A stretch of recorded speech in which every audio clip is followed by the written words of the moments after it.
Fala, prevencionista, tudo bem? Estamos aqui hoje batendo um papo com o Mr. Mário Sobral e hoje nós vamos conversar sobre bucha, hein, Mário? Hoje o bicho vai pegar aqui. Vamos lá, senhoras e senhores. O seguinte, como a gente tem uma tradição já, a nossa pauta é instantânea. A gente pensa segundos, sem exagero, segundos antes das lives, mas geralmente sai os assuntos interessantes. Hoje é um assunto que eu acho que é meio polêmico. Eu já vou colocar o Nestor na roda. A pergunta, Nestor, é o seguinte: o que tu acha da possibilidade da nova NR4, que ainda nem saiu, mas quando sair, colocar profissionais. Olha, hoje a gente tem engenheiro de segurança, médico de trabalho, técnico de enfermagem, enfermeiro de trabalho e já falei todos? Acho que foi, não sei.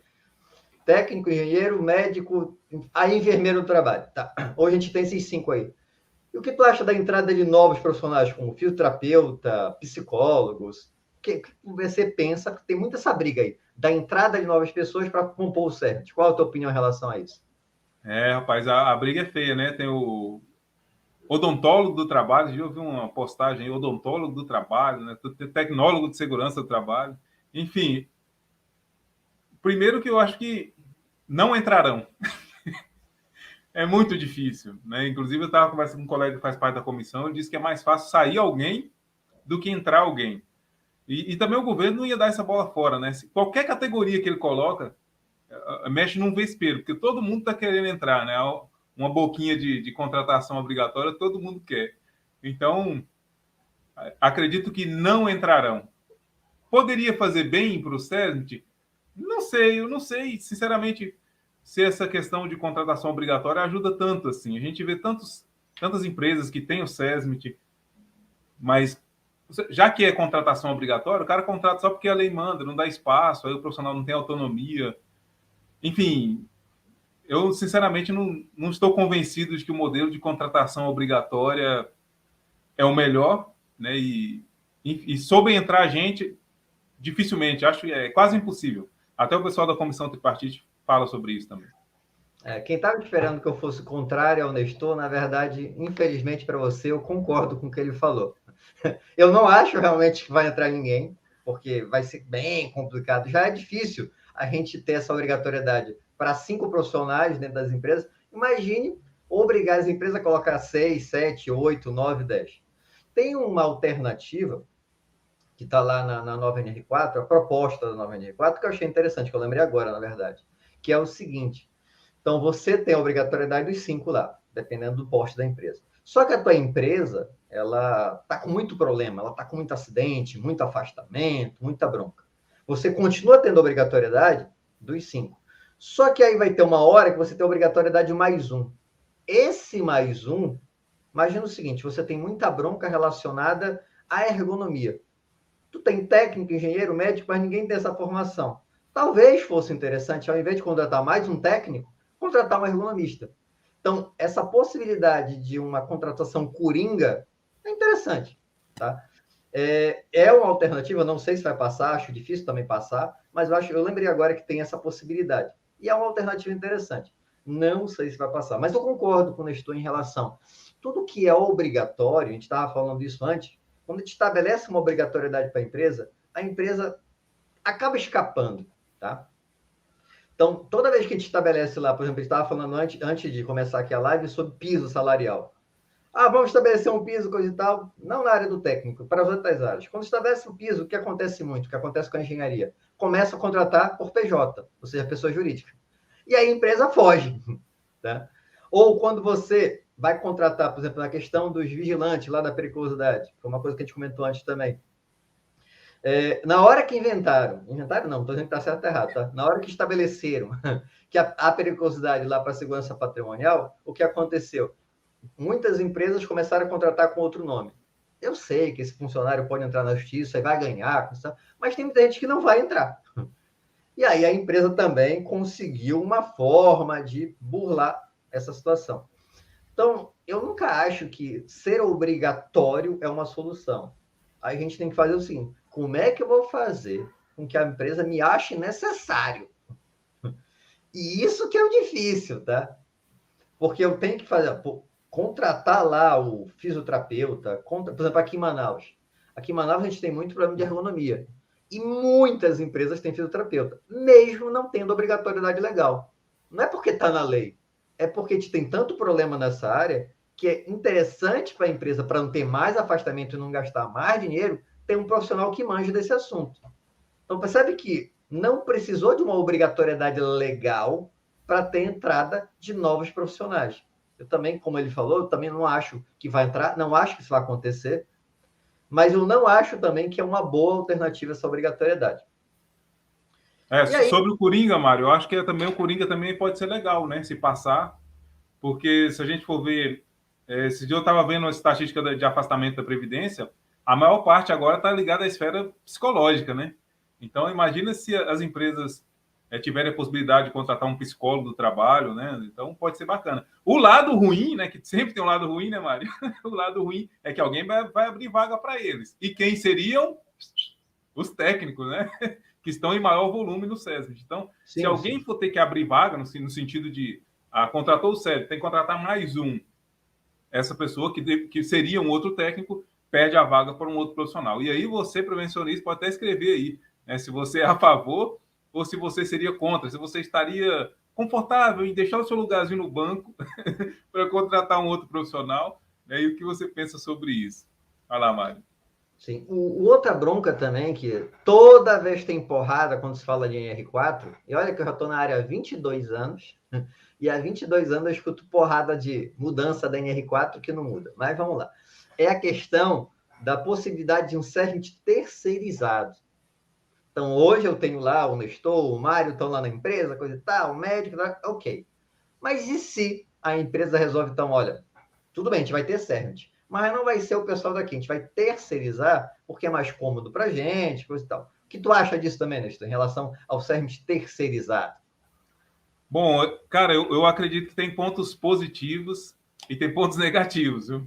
E eu Como tudo. confesso que eu também não tenho uma posição formada sobre isso. Porque se você tem a possibilidade de terceirizar o SESMIT, você poderia ter um SESMIT especialista. Então, você poderia ter um SESMIT que, por exemplo, eu poderia vender serviço de SESMIT, o Mário poderia vender serviço de SESMIT, os colegas também, e poderia falar, contrate o meu serviço de SESMIT terceirizado, porque eu vou te dar taxa de frequência, taxa de gravidade, sei lá, observação de comportamento, treinamentos andragógicos, eu poderia colocar um pacotão.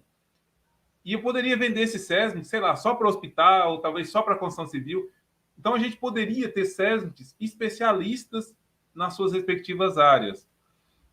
Coisa que hoje não acontece. Você tem muitos profissionais de segurança que passam anos sem fazer um curso, anos sem ler um livro.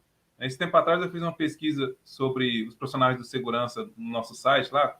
Tivemos quase 1.000 respostas. E, inclusive, tiveram profissionais de segurança que escreveram lá que nunca sequer leram nem as NRs. Então, quer dizer, o nível não é baixo, não. O nível é lá no fundo do poço. E talvez, se você terceirizasse, você poderia aumentar um pouquinho essa qualidade de serviço prestado. Não sei se funcionaria também assim, mas é uma possibilidade que eu vejo. Então, eu, sinceramente, não tenho uma... eu não tenho uma resposta pronta para isso, não, pessoal. A galera... Não, Nestor, tem que defender a classe. Velho, eu acho que a gente tem que defender a eficiência. Né? O que funcionaria? Se a gente tiver uma resposta clara para isso, eu acho que seria o melhor caminho. Sim. Eu também não tenho, assim, uma ideia 100%, mas vamos lá. Em relação ao CERMIT terceirizado. A principal vantagem foi o que o Nestor falou. Talvez eu tivesse um CERMIT mais qualificado. Mas isso também não é verdade. Porque o que eu encontro de empresa terceirizada, mais ou menos, e é o que vai acontecer. As empresas boas, digamos que não, essa empresa aqui, só filé, só profissional bom que entrou e fez um CERMIT terceirizado top. Aí, digamos que vai começar a aumentar a demanda daquela empresa. Eu nunca vi empresa que renega serviço. E aí o que você vai acontecer? Esse cara fica sobrecarregado e ele começa a não prestar um serviço tão bom. Porque como a gente tem pouco, até pelo que o Nestor falou, como tem pouca gente que se dedica, e infelizmente isso é verdade, na média, a gente tem excelentes profissionais, mas na média, a média é um pouco baixa, poucos CERMITs terceirizados, esses CERMITs talvez não aguentariam. Isso a gente pensando que as empresas estão interessadas em bons CERMITs, que a gente também sabe que não é verdade sempre. A empresa, às vezes, dependendo da empresa, a empresa vai querer o papel. Tem o papel? Tem. Tá bom, tá? Não interessa como foi feito. Você me entregou o papel, já está resolvido, está tudo certo. Então, a gente tem esse problema também. Então, eu Mário, não um sei... ponto interessante aí, só Pode para falar. costurar a sua fala, um ponto interessante é que a NR4, ela tem, a nova NR4, possível nova NR4, ela tenta amarrar isso, porque ela dá uma configuração para o SESM terceirizado parecido com o SESM da empresa. Então, o cara que trabalha terceirizado numa empresa, ele trabalha naquela empresa. Então, ele não poderia, sei lá, ficar 2 horas numa empresa aqui, depois 2 horas em outra, depois 2 horas em outra. Isso garantiria para ele um tempo de permanência mínimo naquela empresa, né? Porque ele ia ser um terceirizado daquela empresa, né? Então, ele não poderia prestar serviço em várias, né? Talvez isso diminuiria. E também tem a outra questão que a gente não falou aqui, Mário, também é importante, né? Quando você tem o cara terceirizado, ele não tem muita ligação direta com aquela empresa, né? E isso tem também o seu lado bom e o seu lado ruim, né? O lado bom é que ele não fica submisso à liderança daquela empresa, né? O lado ruim é que se o cara não fizer o que quiserem, é só ligar para o chefe, pode trocar, tira esse técnico aqui e manda outro. E tudo que está certo que tu está falando, mas, por exemplo, no caso lá, eu não poderia trabalhar aqui e aqui. Trabalha, tá? O cara trabalha aqui, ele faz os bicos lá. Isso acontece com um técnico fixo hoje. Eu conheço empresa onde o técnico é fixo 8 horas, mas ele tem liberdade, ele tem um salário um pouco menor e ele tem liberdade para prestar serviço. Já vi isso várias vezes, mais de uma vez. E não ia ser diferente. Estou dizendo que vai ser todo mundo, não estou dizendo que está certo. Estou dizendo o que acontece, aquilo que a gente falou. Sempre tentam burlar as regras. E isso iria acontecer também. Então, SERMIT obrigatório, SERMIT terceirizado, isso aí, ser obrigatório ficar só nessa empresa, necessariamente ia ficar só nessa empresa? Infelizmente, não. Ia ter essas escapadas, coisa e tal, e aí ia ter um desconto lá no pagamento. Tudo bem, olha, a gente não registra aqui, você pode fazer seus bicos por aí. Então, sempre vai acontecer isso. Por quê? Porque é obrigatório. Porque é obrigatório. Aí força aquelas empresas que não querem contratação. E aí eu vou chegar também, então bora aproveitar esse gancho e chegar na última pergunta. Sobre o que a gente acha em relação ao CERMIT ser obrigatório, tá? Por que está falando da possibilidade de novos profissionais, a possibilidade de um CERMIT terceirizado? Mas será que esse modelo de CERMIT obrigatório é um bom modelo? Eu vou começar ao contrário. Agora eu vou começar e depois o Nestor fala. Minha opinião, e podem começar a jogar pedra, que eu já estou aqui preparado. Eu não acho um bom modelo. Pô, Mário, mas se hoje, com o CERMIT obrigatório, já é difícil, imagine sem esse CERMIT obrigatório. Vou dar a minha opinião. E opinião, todo mundo pode ter a sua. Você não precisa concordar, tá? Você pode argumentar, não vai me xingar, argumenta. Por isso, por isso, por isso. Aí tudo bem. E aí você pode até me convencer. Mas qual é o meu entendimento? Toda vez que é obrigatório, as empresas que estão afim daquilo, elas já estão afim daquela situação e vão fazer. Tá? Elas já estavam afim de contratar um técnico, um engenheiro e tudo mais. Tanto é o exemplo que eu dei anteriormente. Mesmo não sendo obrigatório, muitas empresas em Manaus contratam fisioterapeutas, mesmo sem ter obrigatoriedade. Agora, aquelas empresas que não estão afim e nunca estiveram, ser obrigatório, o que faz? Faz com que ela contrate um técnico para emitir nota fiscal, para entregar a cesta básica, para ser um suporte para o RH, mas não relacionado à segurança do trabalho. Ou seja, mas professor, pelo menos ele faz alguma coisa. Não faz, não faz. O que ele faz efetivamente para a segurança do trabalho é quase nada, porque a empresa não tem interesse, ela não acompanha, ela não cobra, ela não está nem aí. Não estou dizendo que são todas as empresas, mas tem empresa que está assim. É que nem a mesma coisa que o pessoal falou do PGR. Porque o PGR é uma revolução. Não é. As empresas que faziam o PPR errado e não estavam nem aí, vão fazer o PGR errado e não vão estar nem aí. Funciona do mesmo jeito, tá? Então, a minha opinião em relação ao serviço obrigatório é que é um modelo que eu não acho ideal. O ideal é ter bons profissionais que demonstrem da necessidade. Por exemplo, se você precisa lá de um pedreiro, há uma obrigatoriedade de contratação de pedreiro? Não. Você viu que é necessário para um determinado serviço, contrata ele. Então, é em função da necessidade que esse profissional é contratado. Deveria ser assim também na segurança do trabalho. Em relação ao, pô, é necessário. Mas por que é necessário? Porque quando eu contrato um técnico de segurança do trabalho, ele demonstra quanto a gente está perdendo aqui, ele demonstra onde pode ganhar aqui. Mas o que acontece? Vários profissionais fazem isso? Não. Vários profissionais ficam lá só checklist, checklist, checklist, geram só papel e não demonstram esse retorno para a empresa. Então, para que contratar? Mas dá aí a tua opinião, Nestor. Bom, eu concordo com o que você falou. Eu também não sei se é o melhor modelo agora. Né? Vamos dar uma lenta aí para a galera. Eu acho difícil mudar esse modelo agora. Sim, sim. Então, e isso, de todas as mudanças, essa tende a não ser uma mudança, certo? Vai continuar sendo obrigatório. Se haverá possibilidade, e aí é importante que a gente faça uma ressalva que não foi feita até agora. Existe a possibilidade de terceirização do SESMIT. Então, se passar, vai ser uma possibilidade. O empregador ele vai poder optar por ter um SESMIT próprio ou ter um SESMIT terceirizado. Uma possibilidade. Não será obrigatório terceirizar o SESMIT. Na verdade, Nestor, rapidinho. Tudo isso que ele está falando é só especulação, porque tudo que ele está falando não tem força de lei nenhuma. São só opiniões. E mesmo isso que o Nestor está falando pode mudar. Tudo pode mudar. Não saiu lei nenhuma, tá? É só opinião aqui e possibilidades. Mas continua aí.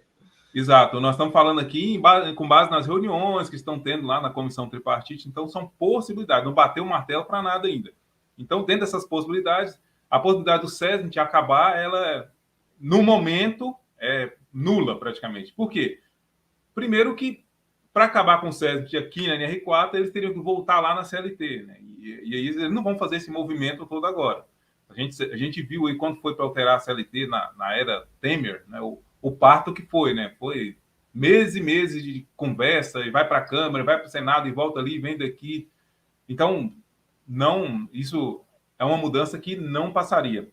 Então, quanto a isso, prevencionista, fique tranquilo, o SESMIT vai continuar existindo. O que pode acontecer é uma possibilidade de terceirização se ocorrer a mudança assim. E então, com relação ao Mário, eu concordo. Eu também não sei se esse modelo de SESMIT obrigatório é o melhor. E eu concordo que para nós, profissionais de segurança, em termos de empregabilidade, é o melhor.